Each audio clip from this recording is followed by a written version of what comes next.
Hello दोस्तों, स्वागत है आपका अपनी YouTube channel Rohit Goswami law classes में। और आज मैं आपको कराने वाला हूं एलएलबी सेकेंड ईयर, सेम है हमारा फोर्थ, एक्ट है क्रिमिनोलॉजी, कोड है 4004 और क्वेश्चन नंबर है 5। आज का जो क्वेश्चन है वेरी वेरी इंपॉर्टेंट है और अक्सर यह क्वेश्चन आपका 10 नंबर और 20 नंबर में पूछा जाता है और इसके आने की जो संभावना है 60% बनी रहती है। ठीक है, पिछले 10 साल में यह क्वेश्चन 6 बार पूछा गया है। ठीक है, तो इसकी जो संभावना है बहुत ज्यादा रहती है आपके पेपर में आने की। बहुत ही सिंपल है, साधारण है, माइंड पे ज्यादा स्ट्रेस नहीं आने देगा ये क्वेश्चन। मतलब एक बार अगर आपने देख लिया तो आपके माइंड पे छप जाएगा और आपके 10 और 20 नंबर आसानी से आपको मिल जाएंगे। इससे पहले का जो क्वेश्चन था, क्वेश्चन नंबर जो 4 था, वो इसी का एक भाग था। ठीक है, उसको भी आप एक बार जाके देख लीजिएगा। अब बच्चे कहते हैं कि सर क्वेश्चन नंबर 2, 3, 4 हम कैसे देखें, हमें तो ऊपर आप जो थंबनेल लगाते हो उसमें पता नहीं चलता है। तो आप भाई प्लेलिस्ट खोला करो, प्लेलिस्ट में क्रम वाइज वीडियोस को गिन लिया करो। ठीक है, उनको ओपन करके देख लिया करो, आपको क्वेश्चन नंबर वहां पे देखने को मिल जाएंगे। ऐसे क्रम वाइज मैंने वीडियोस डाली हुई हैं। ठीक है, वहां पे देख लिया करो। क्वेश्चन है आज का 5 और बहुत ही साधारण सिंपल सा क्वेश्चन है, लेकिन नंबर देके जाता है ज्यादा। क्वेश्चन है, भारतवर्ष में मृत्युदंड को समाप्त करने और बनाए रखने के लिए दिए गए विभिन्न तर्कों की व्याख्या कीजिए। एक पक्ष कहता है, पक्ष ए, पक्ष बी ये कहता है मृत्युदंड सही है और एक पक्ष कहता है मृत्युदंड गलत है। ठीक है, दोनों के तर्कों को देखेंगे, दोनों के तुलना को देखेंगे। भारत में मृत्युदंड, भारत में मृत्युदंड आदिकाल से प्रचलित है। आदिकाल का मतलब होता है जब से सृष्टि है तब से मृत्युदंड चला आ रहा है, लेकिन समय समय पर इसमें परिवर्तन होता रहा है। प्राचीन धर्मशास्त्रों में महापातकों यानी अपराधी जो अपराध करते थे, महापातक बोलते हैं अपराधियों को, अपराधियों के लिए मृत्युदंड की व्याख्या थी। धर्मशास्त्रों में भी मृत्युदंड की व्याख्या की गई है। महाभारत और रामायण में भी अपराधियों को वधदंड यानी मृत्युदंड की उल्लेख मिलता है, मृत्युदंड का उल्लेख मिलता है। इसके 14 विभिन्न प्रकार थे जिनके द्वारा अपराधी के विभिन्न अंगों का विच्छेद कर उसका वध कर दिया जाता था। महाभारत और रामायण काल में 14 प्रकार के ऐसे दंड थे, मृत्युदंड। 14 प्रकार से व्यक्ति को मृत्युदंड दिया जाता था और 14 के 14 प्रकार एक से एक भयानक था, जिसे पढ़ने वाले की भी रूह कांप जाती थी, देखने वाले की रूह कांप जाती थी। ठीक है, इतना भयंकर दंड दिया जाता था। भारत में मुगलों के शासनकाल में, यहां पर बताया गया है जो मृत्युदंड है ये आज की क्रिया नहीं है, वर्तमान की क्रिया नहीं है। ये आदिकाल से लेके, मुगलों के काल से लेकर, अंग्रेजों के काल से लेकर अभी तक चली आ रही है। ठीक है,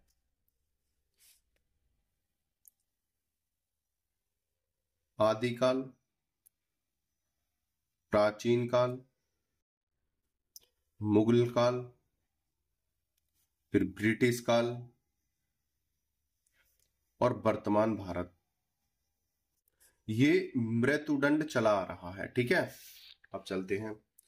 भारत में मुगलों के शासनकाल में मृत्युदंड को अत्यधिक बर्बरता पूर्वक लागू किया जाता था, जिसमें अपराधी को भैंसे की ताजी चमड़ी के कपड़े, मतलब जो भैंसे की जो खाल होती है उसके कपड़े बनते थे और उस खाल को चमड़ी के कपड़े पहनाकर किसको, अपराधी को भैंसे की खाल उतारी और उसके कपड़े सिलवाए तुरंत, या उस खाल को उस अपराधी को पहना दिया जाता था ताकि चमड़ी के सिकुड़न के साथ साथ वह तड़प तड़प कर मर जाए। जैसे धूप में जो गीली खाल होती थी धूप में सिकुड़ती थी, सिकुड़ने के साथ साथ खाल टाइट होती थी, और जो अपराधी उसके अंदर है उसके हाथ पैर बांध दिए जाते थे, मुंह पर कपड़ा बांध दिया जाता था। ठीक है, जब वो सिकुड़ जाती थी खाल तो अपराधी भी सिकुड़ता था, उसके साथ साथ वो तड़प तड़प कर दम निकल जाता था, मर जाता था। अपराधी दूसरा है, तथा अपराधी के शरीर में कीलें गाड़कर उसे दीवार में जिंदा चुन देते थे। दूसरा दंड था, अपराधी को पकड़ा, उसके शरीर में कील ठोकी, पूरे शरीर में कील ठोकने के बाद इतना जीवित रहे कि वो तड़पता रहे। ठीक है, उसके प्राण न निकले, फिर कील वाले व्यक्ति को एक दीवार के अंदर चिन दिया जाता था, वो तड़प तड़प के मरता था, ताकि अपराधी दर्द व पीड़ा से तड़प तड़प कर मर जाए। आप सोचो, हम सोच सोच कर, हम पढ़ पढ़ कर इतना डर रहे हैं, इतना सहम रहे हैं, रूह कांप रही हैं, तो उनके ऊपर क्या गुजरती होगी। ठीक है भाई, अगर किसी व्यक्ति से अपराध भी होता है तो वो ऐसे भयावह मौत का जिम्मेदार नहीं होता है। लेकिन ब्रिटिश शासनकाल में भी ये बर्बरतापूर्ण, दिल दहला देने वाले मृत्यु दंड के तरीके त्याग दिए गए तथा केवल फांसी देने की पद्धति ही अपनाई गई। भाई, किसी व्यक्ति ने अपराध किया है, आप उसे मृत्यु दंड देना चाहते हो तो मृत्यु साधारण दे दो। तड़पा तड़पा कर अगर व्यक्ति तड़प तड़प कर मर रहा है, उससे क्या हो रहा है? कुछ नहीं। सब समझते हैं कि समाज में इस प्रकार के अपराध फिर कोई व्यक्ति नहीं करेगा। तो ये अपराध रुकता तो है कुछ दिन के लिए, महीने के लिए, या कुछ साल के लिए, या जिस व्यक्ति का शासनकाल है उसने इस प्रकार के दंड दिए हैं उस शासनकाल के लिए। लेकिन ये परमानेंट नहीं होता है कि इस प्रकार के अपराध कम हो जाएं, हमेशा के लिए समाप्त नहीं होता है। क्योंकि ये जो जीवन की जो प्रक्रिया है वो इस प्रकार है, एक सर्कल है। ठीक है, एक जन्म लेता है, एक मरता है। ठीक है, अब जो मर गया वो मर गया, लेकिन जिसने जन्म लिया है वो अपनी जिंदगी को नए तरीके से जिएगा।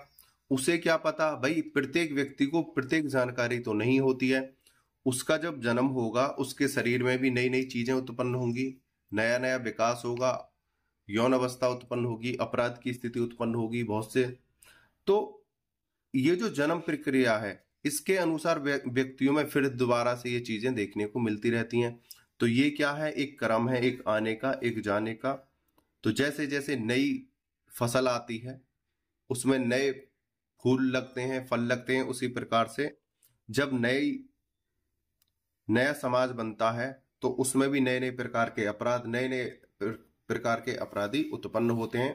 तो ये जो है दंड एक क्या है, बस मानवता के विरुद्ध है, और ये क्या है, सत्य नहीं है और सही नहीं है। मृत्युदंड, और अंग्रेजों ने आकर इस प्रकार के दंड को रोका गया और उन्होंने कहा कि अगर आपको मृत्युदंड ही देना है तो सिर्फ फांसी दे दो, खत्म कहानी।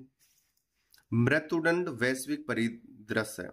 संयुक्त राष्ट्र संघ द्वारा सन 1987 में किए गए एक सर्वेक्षण के अनुसार मृत्युदंड को स्थगित या समाप्त करने के फलस्वरूप इस दंड से दंडनीय अपराधों में विशेष वृद्धि नहीं हुई।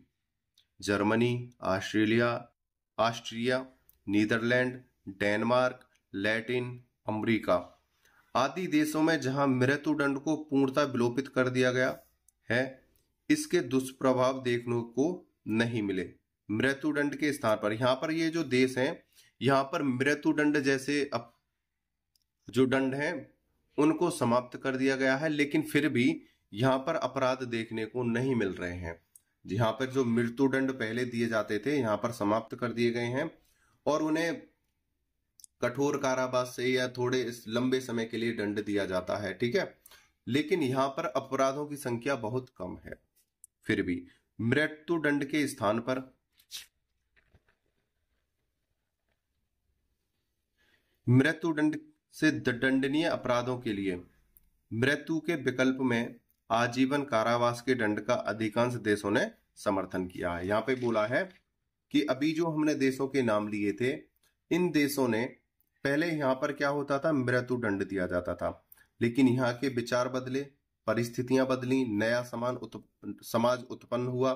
जैसा कि मैंने बताया था, ये क्रम है, एक आने का, एक के जाने का, और नए समाज तभी बनता है जब नई जनरेशन उत्पन्न होती है। ठीक है, तो यहाँ पर क्या हुआ, नया समाज आया, उसने मृत्युदंड को समाप्त किया कि भाई ये जो है बहुत गलत चीज है, आप सजा बढ़ा दो 1-2 साल या कठोर दंड कर दो थोड़ा सा, लेकिन मृत्युदंड नहीं। और आज यहाँ पर जो अपराध हैं बहुत मात्रा में कम हो गए हैं। ठीक है, आदमियों को सुधरने का मौका मिलता है। यहाँ पर बोला गया है, और इन देशों ने कारावास को आजीवन कारावास या कारावास में वृद्धि को सही माना है। ठीक है, मृत्युदंड के पक्ष में कुछ विद्वान हैं, कुछ मत हैं, उनको देखते हैं। मृत्युदंड के पक्ष में तर्क, अपराधी का निवारण। इसमें अपराधी को मृत्युदंड देने से अपराधी हमेशा के लिए, इसे एक को काट लेना, हमेशा के लिए संसार से चला जाता है, अपराधी पुनः अपराध नहीं कर सकता। इसलिए मृत्युदंड सर्वोत्तम उपाय है। यहाँ पे बोला है कि कोई अपराधी है, उसको मृत्युदंड दे दिया तो वो हमेशा के लिए चला जाएगा और वो पुनः कोई अपराध नहीं कर पाएगा। ठीक है, तो इसलिए मृत्युदंड दिया जाना चाहिए। दूसरा, दुष्टों के लिए एकमात्र उचित दंड, क्या, मृत्युदंड।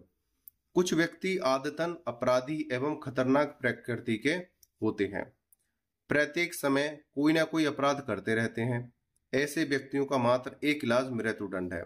यहाँ पर बोला है कुछ व्यक्ति ऐसी प्रकृति के होते हैं कि उनका उद्देश्य ही अपराध करना होता है, उनकी मनोस्थिति ऐसी है, तो ऐसे व्यक्तियों को समाज से खत्म कर दिया जाना चाहिए, मृत्युदंड दे देनी चाहिए। तीसरा है अपराधी वंश का अंत। अपराधी जन्मजात होते हैं तथा आपराधिकता उन्हें वंशानुक्रम से मिलती है। यहाँ पर बोला गया है कि जो अपराधी होते हैं एक साथ नहीं पनपते, वो धीरे धीरे परिवार के माहौल से, आसपास के माहौल से उत्पन्न होते हैं।